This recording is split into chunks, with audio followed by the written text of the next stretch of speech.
ஹம். என்னோட மாமன் பிரபாகரன் ஈழத்தமிழுடைய அவருடைய ஈழத்திலுடைய மரணம் அடைஞ்சான். அந்த இடத்தில் என்னுடைய மாமன் அந்த இடத்துல வீரன் மரணம் அடைஞ்சதுக்கு நான் நன்றி தெரிவித்துள்கிறேன். ஆனால் நான் தமிழன் தான்.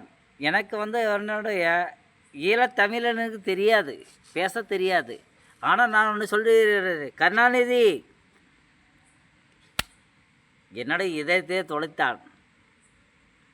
சோனியாகாந்தி என்னுடைய வர்க்கத்தையே அழித்தார்.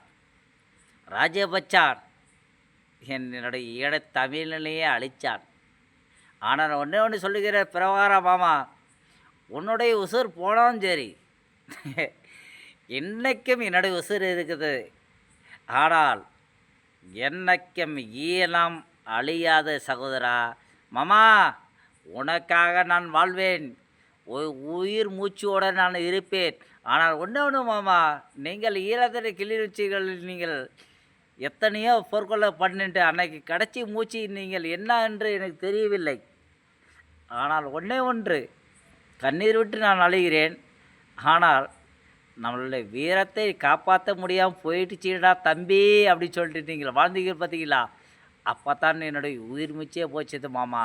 மாமா, நீங்கள் அப்படி நினைக்காதீர்கள். அதுக்கு பின்னாடி உன் தம்பி மாதிரி நாங்கள் இருக்கிறோம் ஆச்சுங்களா? உங்களுடைய காலத்தில் நீங்கள் போயிட்டு இன்னொன்று சொல்லிட்டு நினைக்காதீர்கள். அதுக்கு பின்னாடி நாங்கள் இருக்கிறோம் ஆயிங்களா? நீங்களும் தவறாகல என்றைக்கும் நினைக்காதீர்கள். அந்த மாதிரி காரியத்துக்களை நீங்கள் எந்த காரத்திலுமே இருக்காதீர்கள். உன்னுடைய உயிர் மூச்சு உள்ளவரை என்னுடைய உயிர் மூச்சு இருக்கும் மாமா. வீரன் என்னைக்கும் விதைக்கப்பட்டது உள்ள மாமா. மாமா, உனக்கு வீர வணக்கம் மாமா.